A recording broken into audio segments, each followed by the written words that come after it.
बघा, लास्ट लेक्चरला आपण टॉपिक्स सुरूच केला होता आणि या टॉपिक मध्ये आपण काय पाहिलं होतं तर तुम्हाला आठवत असेल तर एकच मिनिट. बघा, या ठिकाणी आपण चार्जेबल सेक्शन बघितलं होतं हाऊस प्रॉपर्टीचं, इन्कम फ्रॉम हाऊस प्रॉपर्टी. त्याच्यामध्ये हाऊस प्रॉपर्टी किती घरं असल्यावर चार्जेबल असू शकतात, कोणत्या घराचं व्हॅल्युएशन कसं घ्यायचं, मी सांगितलं होतं एकापेक्षा जास्त घरं असतील तर काय करायचं. त्याच्यानंतर त्याचा एक फॉर्मॅट छोटासा आपण समजून घेतला होता. मग त्याच्यामध्ये आपण टाइप्स ऑफ हाऊस प्रॉपर्टी बघितलं होतं, let out house property, deemed to be let out आणि सेल्फ ऑक्युपाइड हाऊस प्रॉपर्टी आणि house property for own business, असे 4 टाइप्स बघितले होते. तर कॅल्क्युलेशनसाठी आपल्याला 3च होते. आणि त्याच्यानंतर आपण बेसिक कन्सेप्ट समजून घेतले होते की अॅन्युअल रेंट म्हणजे काय, म्युनिसिपल व्हॅल्यू काय असते, फेअर रेंट काय असते, स्टँडर्ड रेंट काय असते, सेल्फ ऑक्युपाइड हाऊस प्रॉपर्टीचा जो GAV असतो, ग्रॉस अॅन्युअल व्हॅल्यू जी असते सेल्फ ऑक्युपाइड हाऊस प्रॉपर्टीज. थोडंसं मी काही कन्सेप्ट या ठिकाणी क्लिअर करतो ना, ते फक्त लक्षात ठेवायचा. सेल्फ ऑक्युपाइड हाऊस प्रॉपर्टीचा GAV म्हणजे ग्रॉस अॅन्युअल व्हॅल्यू ही नील असते. नील असते म्हणजे 0 असते. त्याच्यानंतर आपण डिडक्शन कडे जाणार होतो सेल्फ ऑक्युपाइड हाऊस प्रॉपर्टीच्या बाबतीत. आता हे सेल्फ ऑक्युपाइड हाऊस प्रॉपर्टीच्या बाबतीत एक 2-3 वाक्य त्यांनी या ठिकाणी सांगितलेली, ती फक्त जर अशी समजून घेऊया.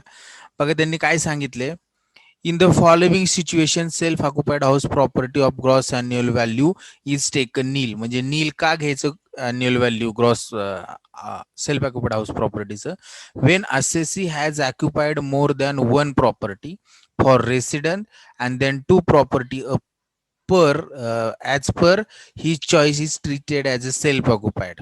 म्हणजे असेसीला 2 पेक्षा जास्त घरं असतील, म्हणजे थोडक्यात 3 घरं असतील आणि या 3 घरांपैकी त्यांनी 2 प्रॉपर्टी सेल्फ ऑक्युपाइड साठी घेतलेले असतील तर त्याची व्हॅल्यू काय घ्यायची, नील. लक्षात राहू द्या, सेल्फ ऑक्युपाइड हाऊस प्रॉपर्टी म्हणजे स्वतःच्या राहण्यासाठीचं घर, लेट आउट म्हणजे भाड्याने दिलेलं घर आणि deem to be let out म्हणजे भाड्याने दिले असं गृहीत पकडणे, गृहीत धरलेलं घर. असे 3 घराचे प्रकार आहेत. चौथं आहे ते आहे बिझनेस, त्याच्यात आपल्याला कॅल्क्युलेशन विचारलं जात नाही. In property could not be occupied throughout the year because of employment, business or profession. It is a some other place in use and for part of year remains vacant. म्हणजे तो काय करतोय की काही वर्षच त्या घरामध्ये काही महिनेच राहतोय, पूर्ण वर्षभर राहत नाही, अशा वेळेस नील घ्यायचं. When a part of house property is self occupied of the other is let out then only the self occupied property म्हणजे GAV is taken as a nil. म्हणजे घर खूप मोठं आहे, पहा, काही जणांचं घर खूप मोठं असतं आणि एवढं घरामध्ये त्याला राहणं सगळीकडे शक्य नसतं, म्हणून त्यांनी काय करतो, निम्म घर हे भाड्याने म्हणजे रेंट दिलेलं असतं, रेंटने. त्यालाच आपण म्हणतो लेट आउट हाऊस प्रॉपर्टी. आणि जे शिल्लक आहे त्याच्यामध्ये तो स्वतः राहत असतो, त्याला म्हणतो आपण सेल्फ ऑक्युपाइड हाऊस प्रॉपर्टी. मग हे स्वतःसाठी जे असतं ते नेहमी नील घ्यायचं. आणि जे रेंटने जे घेणार असेल, असं रेंटने जर त्यांनी जर दिलेलं असेल राहायला कोणाला, तर 100% त्याच्यावर त्याला भाडं वगैरे भेटत असणार आहे, त्या रेंट भेटत असणार आहे, त्याचं कम्प्युटेशन करायचं आणि त्या घरापासून मिळणारी इन्कम कॅल्क्युलेट करायचं, असं म्हटलंय त्यांनी. आणि the property use through out the year for resident purpose only and not let out or put on and other use during the year. म्हणजे फक्त त्यांनी राहण्याच्या पर्पजसाठीच घर असेल त्याचं. तर हे सेल्फ ऑक्युपाइड घराच्या बाबतीत आहे थोडंसं.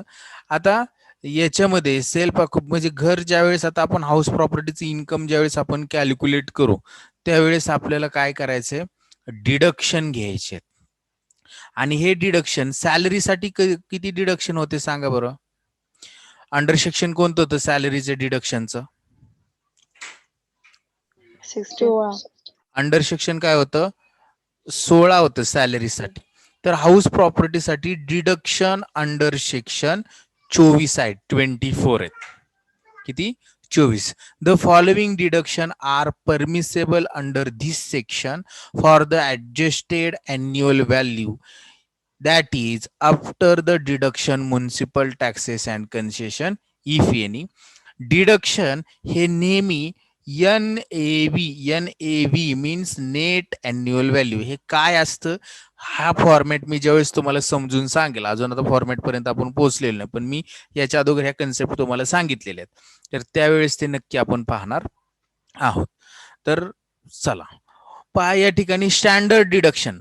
आपल्याला सॅलरीसाठी फर्स्ट डिडक्शन कोणतं होतं, कोण सांगतंय? सॅलरीसाठी स्टँडर्ड डिडक्शन. या ठिकाणी अंडर सेक्शन 24 मध्ये 24A साठी तेच डिडक्शन आहे. कोणतं? Standard deduction. सॅलरीसाठी किती होतं स्टँडर्ड डिडक्शन? 50,000. 50,000 होतं. तर या ठिकाणी जे स्टँडर्ड डिडक्शन असणार आहे ते लेट आउट हाऊस प्रॉपर्टीसाठी सुद्धा असणार आहे. कोणत्या हाऊस प्रॉपर्टी सुद्धा? लेट आउट आणि डीम्ड टू बी. म्हणजे लेट आउट म्हणजे भाड्याने दिलेलं घर, आणि भाड्याने जरी दिलेलं नसलं आणि 2 पेक्षा जास्त घर असतील तर त्याला एक घर काय समजतो, किंवा ती घरं काय समजतात? भाड्याने दिलेत. म्हणजे उदाहरणार्थ मी तुम्हाला सांगितलं होतं, एखाद्या व्यक्तीकडे 3 घर आहेत, तर इन्कम टॅक्स ऍक्ट काय समजतो, त्यापैकी तो 2 घरात राहू शकतो. म्हणजे ते आता अगोदर ते एकच होतं, पण आता 2 वर्षापासून त्यांनी लिमिट वाढवले. 2 घरं जी असणार आहेत ती सेल्फ ऑक्युपाईड, म्हणजेच काय? SO म्हणजे सेल्फ ऑक्युपाईड असणार आहेत. मग राहिलेले जे एक घर आहे 3 घरापैकी, एक तर तो भाड्याने देऊ शकतो. जर ऍक्च्युली त्याने भाड्याने दिलेलं असेल तर त्याला म्हटलं जातं late out house property, LO. आणि जर भाड्याने दिलेलं नसल एक घर, ती पडूनच असेल, तरी सुद्धा इन्कम टॅक्स म्हणतो हा तिन्ही घरात राहू शकत नाही. इन्कम टॅक्स ऍक्ट नुसार त्याला नियमाने 2च घरात राहता येतं. मग हे तिसरं जे घर आहे, राहिलेले एक जे घर आहे, हे एकतर लेट आउट असणार आहे. जर दिलेलं असेल तर ऍक्च्युली ते लेट आउटच आहे. नसेल भाड्याने दिलं तर त्याला म्हटलं जातं deemed to be let out. म्हणजे ते भाड्याने दिले असं गृहीत समजलं जातं, गृहीत पकडलं जातं, आणि त्याचं कॅल्क्युलेशन, त्याच्यावर त्याचं इन्कम कॅल्क्युलेट केलं जातं. कळतंय ना? 3 घरं जे प्रकार सांगितले, self occupied, deem to be let out, आणि लेट आउट आणि deem to be let out. आता तर हे डिडक्शन, स्टँडर्ड डिडक्शन कोणत्या घरांसाठी बघा त्यांनी? लेट आउट म्हणजे याच्यासाठी, किंवा deem to be let out, या 2 घरांसाठी स्टँडर्ड डिडक्शन अलाउड आहे. मग सेल्फ ऑक्युपाईड साठी आहे का? तर नाही.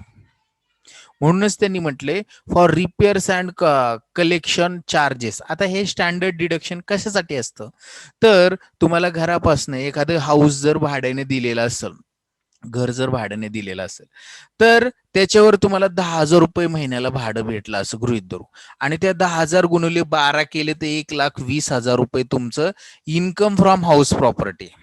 इन्कम फ्रॉम कशापासून? House property. हे पण आपण म्हणतो की 10,000 आहे, पण याच्यासाठी सुद्धा तुम्हाला काहीतरी पेड करावं लागतं.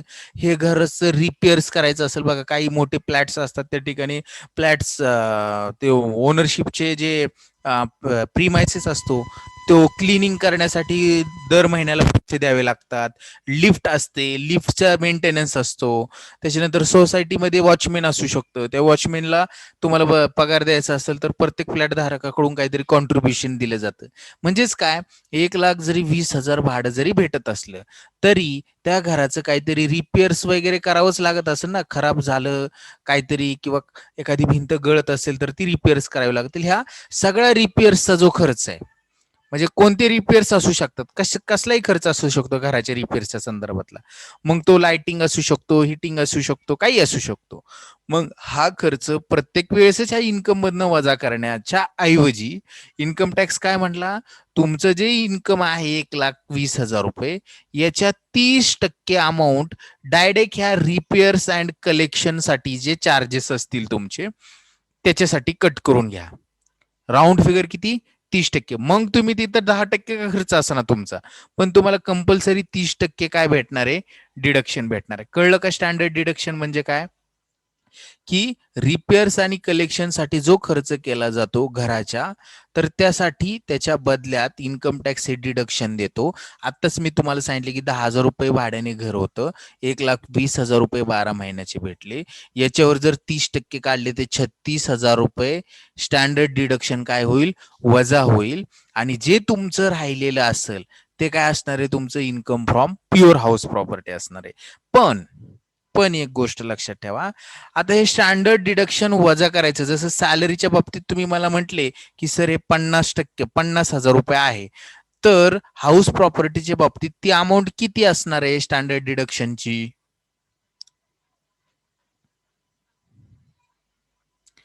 किती असणार आहे? किती असणार आहे? तर पहा या ठिकाणी 30% असणार आहे. किती असणार आहे? 30% ऑफ NAV. NAV म्हणजेच नेट अॅन्युअल व्हॅल्यू. या नेट अॅन्युअल व्हॅल्यूच्या किती टक्के? 30% डिडक्शन हे अलाउड असणार आहे. कळलं का स्टँडर्ड डिडक्शन सर्वांना? कशासाठी दिलं जातं? घराचं रिपेअर्स किंवा घराचं भाडं वगैरे कलेक्ट करण्यासाठी तुम्हाला खर्च करावा लागतो. तर तो खर्च एकत्रित किती आहे हे कॅल्क्युलेट करत बसण्यापेक्षा जे तुमचं इन्कम आहे, नेट अॅन्युअल व्हॅल्यू जे आहे, या नेट अॅन्युअल व्हॅल्यूच्या, म्हणजे मी तुम्हाला इन्कम म्हटलं, आता ही नेट अॅन्युअल व्हॅल्यू मधनं कशी कॅल्क्युलेट करायची हे पण मी तुम्हाला सांगणार आहे पुढे जाऊन. तर या नेट अॅन्युअल व्हॅल्यूचे किती टक्के घ्यायचे? फक्त 30% स्टँडर्ड डिडक्शन घ्यायचं. इथं सॅलरीच्या बाबतीत आपल्याला फिक्स अमाऊंट दिली होती 50,000, पण आता इथं जर समजा 1,00,000 रुपये असेल तुमची नेट अॅन्युअल व्हॅल्यू, तर डिडक्शन किती? 30,000 रुपये, 30%. तर अशा पद्धतीने कळते ना सर्वांना? हो sir. Then after next interest on borrowed capital. Interest on borrowed म्हणजे काय? आता पहा, काही वेळेस काय होतं, घर बांधलं तर घर एकदम बांधण्यासाठी खूप खर्च येतो, बरोबर ना? मग हा खर्च तो व्यक्ती स्वतः करत नाही, हा काय करतो? घर बांधण्यासाठी लोन घेतो, लोन. आणि या लोनवर बँकेला काय पेड करावं लागतं त्याला? याला काय पेड करावं लागतं? इंटरेस्ट पेड करावं लागतं, बरोबर ना, ओनरला. बरोबर आहे का? मला सांगा, कर्जावर व्याज देतो का नाही आपण? हो सर. साधी सिंपल गोष्ट आहे, कर्जावर व्याज द्यावंच लागतं.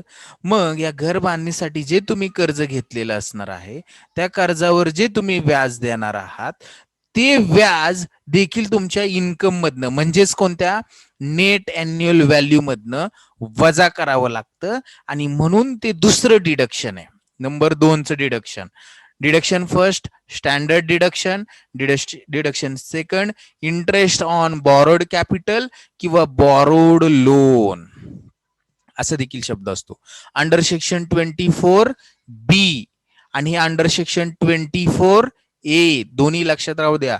हाऊस प्रॉपर्टीसाठी 2 डिडक्शन आहेत. पहिलं standard deduction under section 24A 30% कशाच्या? NAVच्या. आणि इंटरेस्ट ऑन बॉरोड लोन किंवा capital under section 24B MCQ साठी विचारलं जाऊ शकतं. हे काय असतं? तर याच्या संदर्भात काही संकल्पना आहेत. तर ऍक्च्युअल लोन जे असेल, त्या लोनचे जे इंटरेस्ट असेल, त्या इंटरेस्टसाठी जर सेल्फ ऑक्युपाइड हाऊस असेल तर मॅक्झिमम लिमिट दिलेले किंवा 1/5 अमाऊंट आहे, त्याच्या संदर्भात देखील मॅक्झिमम लिमिट. आता हे जर असं हाऊस प्रॉपर्टी मधलं सगळ्यात टफ जर भाग कोणता असेल, तर हे काय असणार आहे? डिडक्शन कॅल्क्युलेट करण्याचा भाग हा नंबर 2चं. बाकी सगळं तुम्ही इझी कॅल्क्युलेट करू शकता 5 मिनिटात. फक्त हे कॅल्क्युलेट करायला तुम्हाला कन्सेप्ट समजायला अवघड जाईल. बघा, लेट आउट और deem to be let out जर हाऊस प्रॉपर्टी असेल आणि त्याच्यावर इंटरेस्ट जर तुम्हाला 5,00,000 रुपये लोन काढले तुम्ही, किती? 5,00,000 रुपये लोन असं गृहित धरू, किंवा 50,00,000 आहे असं गृहित धरू, म्हणजे अमाऊंट जरा मोठी. 5,00,000 रुपयात आता कुठलेही घर होत नाही. 50,00,000 रुपये लोन आहे आणि या 50,00,000 रुपयावर तुम्हाला 3,00,000 रुपये काय भरावं लागते? इंटरेस्ट भरावं लागते. इंटरेस्ट. घर कोणते सांगितले मी? घराचं लेट आउट म्हणजे भाड्याने दिले किंवा deemed to be let out, किंवा आपण असं गृहित धरतो इन्कम टॅक्स की ते घर भाड्याने आहे, त्याला deem to be let out. तर याच्यासाठी तुम्हाला स्टॅट्युटरी किंवा मॅक्झिमम लिमिट जे आहे, स्टॅट्युटरी किंवा मॅक्झिमम लिमिट, ते लिमिट नाहीये. म्हणजे इंटरेस्ट जेवढं असेल, 3,00,000 इंटरेस्ट आहे, 3,00,000 डिडक्शन भेटणार. पण जर समजा सेल्फ ऑक्युपाइड म्हणजे स्वतःच्या राहण्यासाठी घर असेल, तर हे डिडक्शन किती असणार आहे माहिती का तुम्हाला? हे डिडक्शन असणार आहे, आता एकच मिनिट, फक्त मला आधी खाली काय दिले ते फक्त मला तुम्हाला समजून सांगू द्या आणि नंतर. पण हे जे डिडक्शन असणार बघा, आता मी काय सांगितलं तुम्हाला, फर्स्ट लेट आउट हाऊस प्रॉपर्टीसाठी 3 लाख रुपये 50 लाख रुपये लोन घेतलं, 3 लाख रुपये काय भरावं लागणार, तुम्हाला व्याज भरावं लागणार आहे. हे टोटल 3 लाख रुपये डिडक्शन होला येतील. पूर्ण अमाऊंट ऍप्लिकेबल आहे डिडक्शनला, नो स्टॅट्युटरी किंवा मॅक्झिमम लिमिट. पण जर सेल्फ ऑक्युपाइड हाऊस प्रॉपर्टी असेल, म्हणजे काय, स्वतःच्या राहण्यासाठी जर घर घेतलेलं असेल, तर जर त्यांनी न्यू टॅक्स रिझिम ऍप्लिकेबल केलेला असेल, न्यू टॅक्स रिझिम आपण शिकलेलो बरोबर ना, 115 BAC हा न्यू टॅक्स रिझिम असेल, तर हे डिडक्शन त्याला ऍप्लिकेबल नाही. हे डिडक्शन ऍप्लिकेबल नाही. आता हे प्रॉब्लेम सोडवताना बघू. आणि जर न्यू टॅक्स रिझिम जर त्यांनी ऍप्लिकेबल केलेला नसेल, म्हणजे एक्सरसाइज नसेल, तर त्याच्या संदर्भात खालील 2 तरतुदी आहेत. त्या 2 तरतुदी कोणत्या, तर त्याच्यामध्ये कंडिशन फर्स्ट, जर समजा सेल्फ ऑक्युपाइड घर असेल, तर त्याच्यासाठी इंटरेस्ट जर त्यांनी लोन, बघा, जर त्याने लोन हे 1/4/1999 नंतर, एक तारीख लक्षात ठेवायची, 1/4/1999 नंतर, म्हणजे पुढे जर घेतलेलं असेल आणि घर जर सेल्फ ऑक्युपाइड असेल, म्हणजे स्वतःसाठी, त्याला मी म्हणतो SO house, self occupied house, तर त्याच्यासाठी जास्तीत जास्त 2 लाख रुपयापर्यंत डिडक्शन अलाउड आहे. काय सांगितलं कळतंय का, डिफरंट कळतोय का तुम्हाला. लेट आउट हाऊस असेल, लेट आउट हाऊस किंवा deem to be let out, याच्यासाठी कोणतंही लिमिट नाही, जेवढं म्हणजे कोणतंही लिमिट नाही या ठिकाणी. तुम्हाला जरी 5 लाख जरी इंटरेस्ट असलं, 5 लाख डिडक्शनला घ्या, 10 लाख असले 10 लाख डिडक्शनला घ्या, अगदी 50,000 असले 50,000 सुद्धा डिडक्शनला घेऊ शकता. पण जर सेल्फ ऑक्युपाइड हाऊस असेल, तर त्याच्यासाठी न्यू टॅक्स रिझिम जर केलेला असेल, तर हे डिडक्शनच अलाउड नाही, ते घ्यायचंच नाही. आणि न्यू टॅक्स रिझिम जर नसेल, तर त्यांनी जर लोन 1/4/1999 अगोदर घेतलेला असेल, तर त्यासाठी डिडक्शन आहे 2 लाख रुपयापर्यंत. काय, 1/4/1999 नंतर, सॉरी अगोदर म्हटलं तुम्ही, नंतर जर घेतलेलं असेल, म्हणजे ही तारीख संपल्यानंतर घर बांधायला सुरुवात केली आणि लोन घेतलं, तर त्याच्यासाठी 2 लाख रुपये इंटरेस्ट काय आहे, वजा होणार आहे तुमच्या इन्कम मधनं, म्हणजे नेट अॅन्युअल व्हॅल्यू मधनं, बरोबर. आणि कंडिशन 2 काय आहे, जर त्यांनी प्री कन्स्ट्रक्शन लोन जर घेतलेलं असेल आणि ते 5 वर्षामध्ये घर कंप्लीट केलेलं असेल, तर ही सुद्धा 2 लाख रुपये. and the person extend to the loan certificate, this such interest is payable in respect of amount advance for acquisition of construction of the property. म्हणजे लोन सर्टिफिकेट जर त्याला भेटलेलं असेल, तरी सुद्धा 2 लाख. ह्या 3 कंडिशन जर त्यांनी फुलफिल केल्या, तर त्याला 2 लाख रुपये काय असणार आहे, डिडक्शन असणार आहे. आता याच्यामध्ये अजून एक आहे, जर समजा सर तुम्ही आता आम्हाला सांगितलं की त्यांनी जर 1/4/1999 नंतर, म्हणजे आफ्टर जर लोन घेतलं असेल तर 2 लाख आहे. पण जर अगोदर लोन घेतलं असेल तर किती, घर बांधण्यासाठी किंवा परचेस करण्यासाठी. 1/4/1999 अगोदर जर लोन घेतलं असेल, तर ते जास्तीत जास्त 30,000 रुपये वजा होऊ शकतात.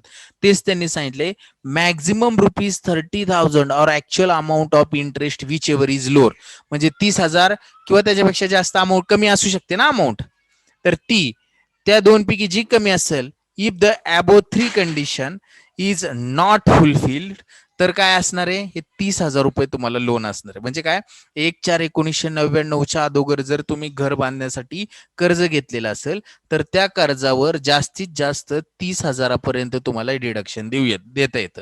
आणि 1/4/1999 नंतरच्या नंतर घर बांधण्यासाठी कर्ज घेतलेलं असेल, तर त्या कर्जावर 2 लाखापर्यंत तुम्हाला जास्तीत जास्त डिडक्शन देता येतं.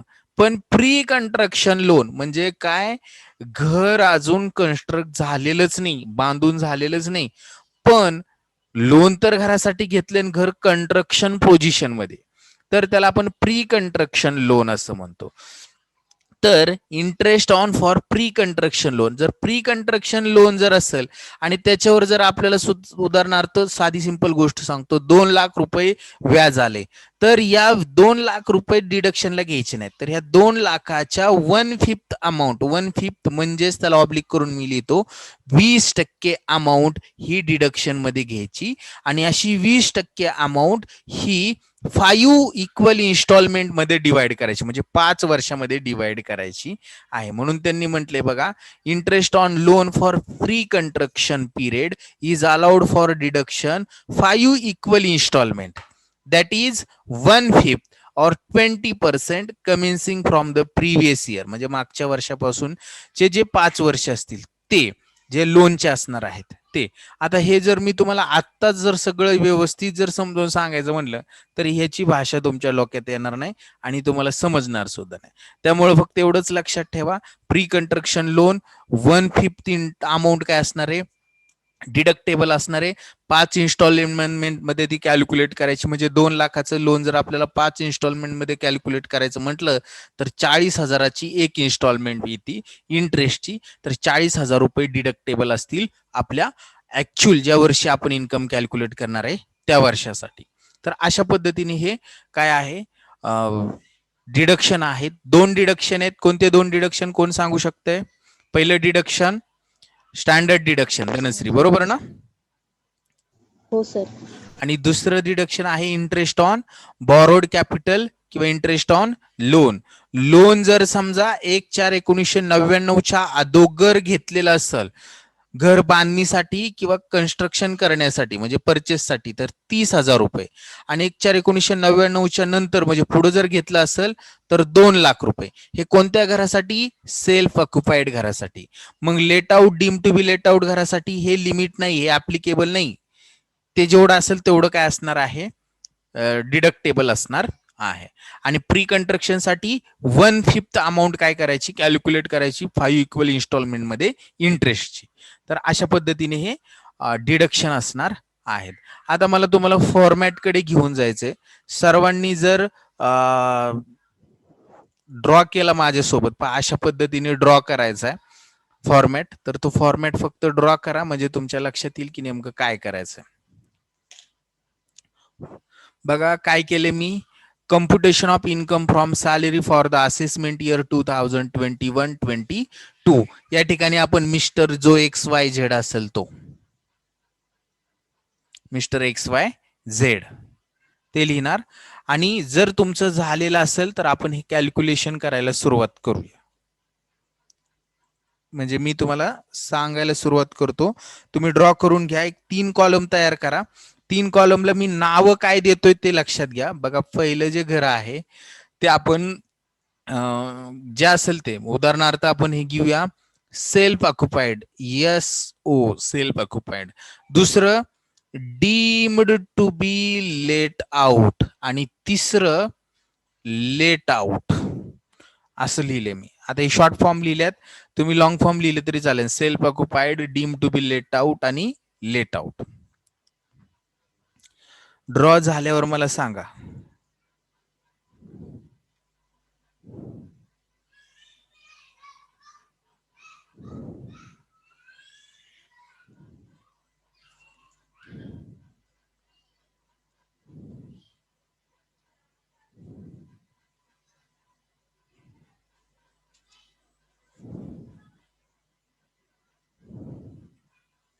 झालं का सर्वांचं?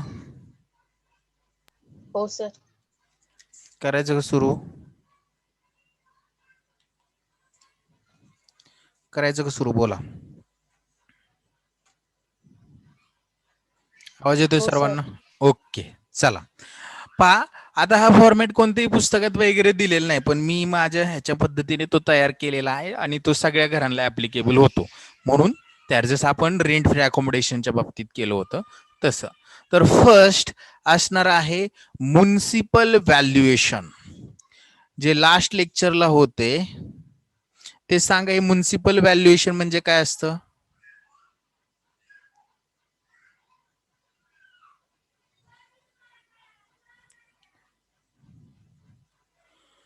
कोण सांगते? व्हॅल्युएशन किंवा व्हॅल्यू. म्युनिसिपल व्हॅल्युएशन म्हणजे नगरपालिकेचं मूल्य, की जे घराच्या बाबा एखादं घर नगरपालिका हद्दीत असेल तर नगरपालिका काय करते, त्या घराचं मूल्य किती आहे ते ठरवते. त्याला म्हटलं जातं म्युनिसिपल व्हॅल्युएशन. कळलं? म्युनिसिपल व्हॅल्युएशन कळलं का? म्युन्सिपल हो. व्हॅल्युएशन हो म्हणजे सर. काय? हे जे आहे सेल्फ ऑक्युपाईड हाऊस प्रॉपर्टीचं नसतं म्हणजे काय? हे घ्यायचंच नाही. सेल्फ ऑक्युपाईड हाऊस प्रॉपर्टीला कधी अमाऊंट येते त्या सेल्फ ऑक्युपाईड हाऊस प्रॉपर्टीच्या कॉलम मध्ये ते मी तुम्हाला सांगतो. हाऊस नंबर 2 म्हणजे deem to be let house प्रॉपर्टीमध्ये ते घ्यायचं, जी अमाऊंट असेल ती घ्यायची आणि लेट आउट हाऊस प्रॉपर्टीमध्ये सुद्धा घ्यायची. हे झालं म्युन्सिपल व्हॅल्युएशन. नंबर 2 चे अमाऊंट घेणारे आपण स्टँडर्ड रेंट. Standard rent. आता हे स्टँडर्ड रेंट काय असतं? तर स्टँडर्ड रेंट कंट्रोल ऍक्ट एक आहे. या रेंट कंट्रोल ऍक्टने उदाहरणार्थ पुण्यात घर जर असेल आणि ते जर भाड्याने घ्यायचं असेल किंवा भाड्याने त्या घरात राहायचं असेल तर त्याचं भाडं कायद्यानुसार रेंट ऍक्ट नुसार किती होईल हे ते कायदा ठरवतो, त्याला म्हटलं जातं स्टँडर्ड रेंट. तर हे स्टँडर्ड रेंट सुद्धा सेल्फ ऑक्युपाईड हाऊस प्रॉपर्टीमध्ये, म्हणजे तिथं आता सेल्फ ऑक्युपाईड आहे म्हणजे स्वतःसाठी वापरतोय घर म्हटल्यानंतर त्याचा विषय आहे का भाड्याने देण्याचा किंवा घेण्याचा? स्टँडर्ड रेंट त्या ठिकाणी ऍप्लिकेबलच नसतं. त्यामुळे त्या ठिकाणी dash deem to be let out मध्ये हे स्टँडर्ड रेंट घ्यावं लागतं आणि लेट आउट मध्ये सुद्धा घ्यावं लागतं. आता ह्या ज्या मी 2 अमाऊंट कॅल्क्युलेट तुमच्या समोर लिहिल्या, कोणत्या घरांच्या कॉलम मध्ये लिहिल्यात बघा? Deem to be let out आणि लेट आउट घरांच्या कॉलम मध्ये लिहिल्यात. या 2 अमाऊंट ज्या आहेत, ज्या घराच्या बाबतीत ह्या असतील दिलेल्या असतात आपल्याला प्रॉब्लेम मध्ये, ह्या 2 अमाऊंट पैकी whichever is more, which, एकच मिनिट,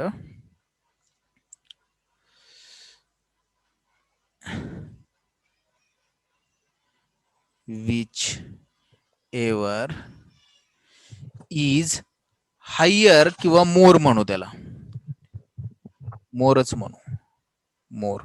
जी अमाऊंट असेल ती अमाऊंट काय येईल खाली. या ठिकाणी तर अमाऊंटच येणार नाही कारण की वर एक सुद्धा अमाऊंट नाही. Let out, deem to be let out घराच्या बाबतीत या 2 अमाऊंट पैकी जी अमाऊंट असेल ती खाली येईल पहा, या ठिकाणी येणार. त्याच्यानंतर ही अमाऊंट आल्यानंतर याला मी काय म्हणतोय? रोमन ए म्हणतोय किंवा रोमन 1 म्हणतोय, तुमच्या पद्धतीने काही म्हणा, पण ह्याला एक असं रोमन 1 असं लिहून ठेवा. त्याच्यानंतर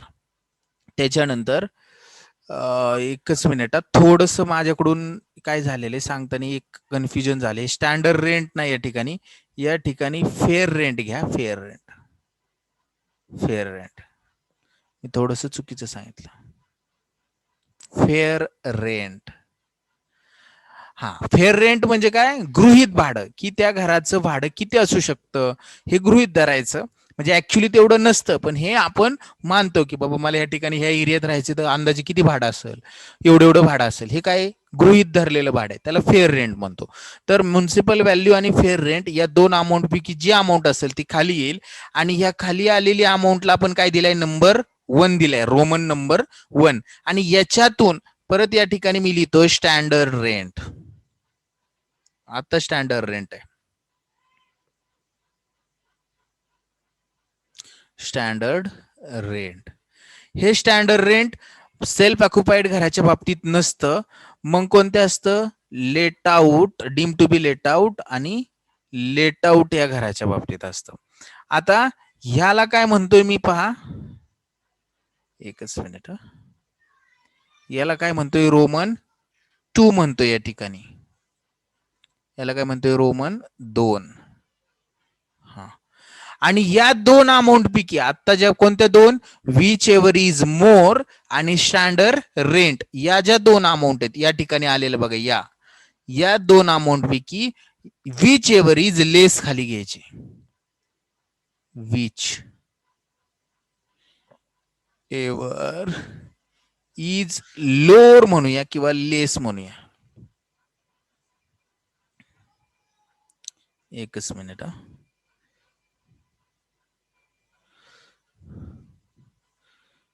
लेस म्हणजे काय?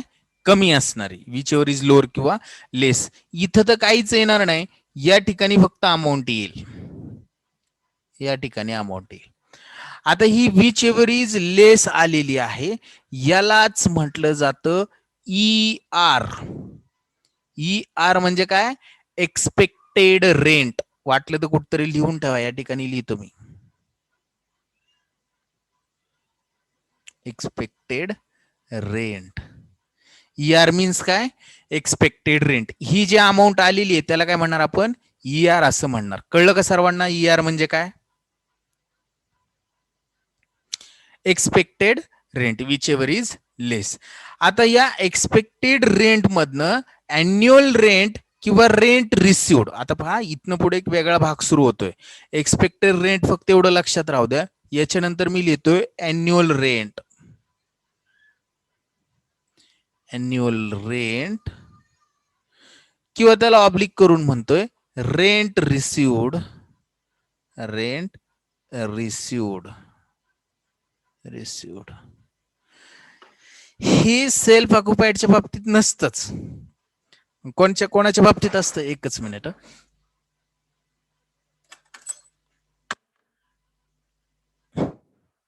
सेल्फ ऑक्युपाईड हाऊसच्या बाबतीत नसतं. मग फक्त हाऊस नंबर 2 म्हणजेच कोणतं? Deem to be let out घर आणि लेट आउट घर या दोन्हीच्या बाबतीत ही अमाऊंट असू शकते. आता यापैकी पण पहा, तुम्हाला आता घर ओळखायचं कसं ते मी पण शिकवणार आहे बघा. इथनं पुढं खरी गंमत सुरू होते, आपलं कन्फ्युजन व्हायला सुरुवात होती. अॅन्युअल रेंट किंवा रेंट रिसिव्ड हा जर शब्द प्रॉब्लेम मध्ये एखाद्या घराच्या बाबतीत दिलेला असेल आणि त्या घराच्या बाबतीत कॉलम असेल तर लक्षात ठेवायचं हे इथं नसतंच. ही अमाऊंट या ठिकाणी येणारच नाही. मी या ठिकाणी डॅश करतो. Deem to be let out घराच्या बाबतीत ही अमाऊंट काय नसतेच. फक्त कोणते असते? लेट आउट घराच्या बाबतीत ही अमाऊंट असते. आणि याच्यातून पहा, याच्यातून आपल्याला वजा करावा लागतो. वजा. आता हे अॅन्युअल रेंट म्हणजे काय? घर भाड्याने दिले आणि वर्षभराचं भाडं आपल्याला जे भेटले ते, किंवा वर्षामध्ये जे रेंट रिसिव्ड झाले ते, त्याला अॅन्युअल रेंट म्हणतो. आणि यातनं लेस म्हणायचं अनरिअलाइज्ड रेंट. अनरिअलाइज रेंट. अनरिअलाइज्ड रेंट म्हणजे काय? वसूल न झालेलं भाडं. म्हणजे 12 महिन्याचं भाडं आपल्याला 50,000 यायला पाहिजे होतं, परंतु कार्यकर्त्याने 10 महिन्याचंच भाडं दिले, जो भाडेकरू आहे त्यांनी. म्हणजे 2 महिन्याचं भाडं जे भेटलं नाही, जे भेटत नाही त्याला म्हटलं जातं अनरिअलाइज रेंट. कळलं? अनरिअलाइज रेंट म्हणजे काय? जे भाडं आपल्याला भाडेकरू देत नाही, बुडवतो, त्याला अनरिअलाइज रेंट म्हणतो. आणि जे भाडं आपल्याला भेटतं अॅन्युअल रेंट किंवा रेंट रिसिव्ड म्हणतो त्याला. तर हे फक्त भाड्याने जर घर दिलेलं असेल त्या घराच्या बाबतीतच ह्या दोन अमाऊंट असतील. कळलं का सर्वांना मी काय म्हणतोय? पहा, अॅन्युअल रेंट लेस अनरिअलाइज रेंट हे वजा केल्यानंतर, अनरिअलाइज रेंट वजा केल्यानंतर अमाऊंट फक्त कोणाच्या कॉलम मध्ये येईल? लेट आउट हाऊस प्रॉपर्टीच्या कॉलम मध्ये येईल. आणि त्याला नाव द्यायचं ऍडजस्टेड रेंट. त्याला नाव काय द्यायचं? Adjusted rent. Adjusted rent. आणि खाली मी काय म्हणतोय पहा, खाली काय म्हणतोय? Whichever. एकच minute. Whichever is more higher असं म्हटलं तरी चालतं. विच एव्हर इज, सॉरी हे खालच्या ओळीला झालं, इथं एक मध्ये ओळीचा गॅप सुटला. Which ever is more. Which ever is मोर. पहा, विच एव्हर इज मोर म्हणजे काय? आता कशाची मोठी घे? विच एव्हर इज मोर म्हणजे जी मोठी असेल ती. पण कोणती मोठी? तर पहा बरं का, ही अमाऊंट एक अमाऊंट आहे आणि ही अमाऊंट 2 अमाऊंट आहे. या 2 अमाऊंट पैकी जी जास्त असेल ती या ठिकाणी घ्यायची. कोणती? ER म्हणजे एक्सपेक्टेड रेंट आणि ऍडजस्टेड रेंट. मी या ठिकाणी लिहितो ER and AR. AR means adjusted rent. कळतंय ना? एक्सपेक्टेड रेंट आणि ऍडजस्टेड रेंट या दोन पैकी जी मोठी अमाऊंट असेल ती या ठिकाणी घ्यायची. आता ही फक्त कोणत्या घराच्या बाबतीत येईल? याच घराच्या बाबतीत येईल. आणि ही घेतल्यानंतर यातून अजून एक अमाऊंट वजा करावी लागते. Loss due to vacancy. कोणती amount? Loss due to vacancy. एकच मिनिट.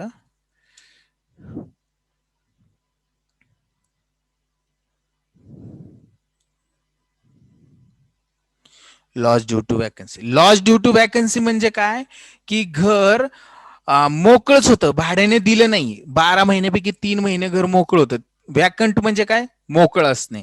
आणि त्याच्यामुळे आपल्याला काय काहीच इन्कम भेटलं नाही. तो लॉस ड्यू टू वॅकन्सी काय करायचा? लेस करायचा.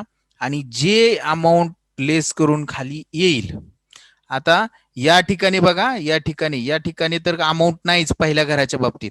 आता दुसऱ्या घराच्या बाबतीत बघा, deem to be let out, ही जी अमाऊंट असणार आहे, सॉरी एकच मिनिट, ही जी अमाऊंट असणार आहे कोणती? एक्सपेक्टेड रेंटची जी अमाऊंट असणार आहे तीच डायरेक्ट इथं कोणतीच अमाऊंट येणार नाही deem to be let out घराच्या बाबतीत. तीच डायरेक्ट खाली काय होईल? कॅरी फॉरवर्ड होईल आणि या ठिकाणी येईल. बरोबर. आणि हा लॉस ड्यू टू वॅकन्सी वजा केल्यानंतर ह्या विच एव्हर इज मोर मधनं जी अमाऊंट या ठिकाणी खाली येईल ती अमाऊंट, म्हणजे आता 2 घराच्या बाबतीत ही अमाऊंट आलेली आहे, याला म्हणायचं आपण ग्रॉस अॅन्युअल व्हॅल्यू. याला काय म्हणायचं? Gross annual value. याला काय म्हटलंय? ग्रॉस अॅन्युअल व्हॅल्यू म्हणायचं. आणि या ग्रॉस अॅन्युअल व्हॅल्यू मधनं पुन्हा एकदा काय करायचंय? लेस करायचं. लेस म्युनिसिपल टॅक्स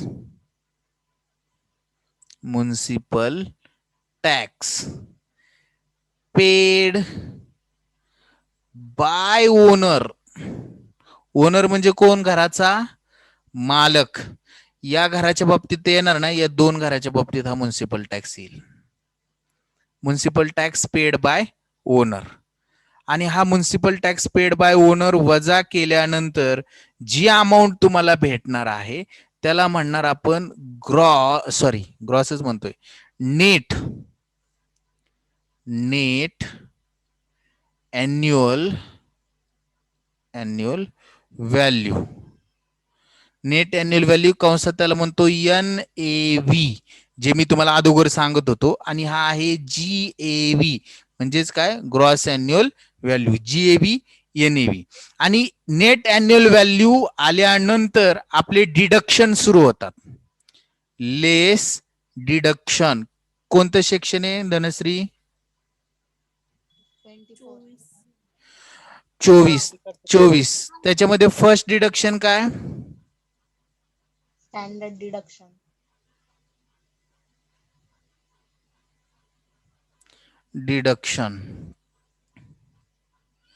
जॉईन नका करूया, झालेले स्टँडर्ड डिडक्शन 30% ऑफ NAV.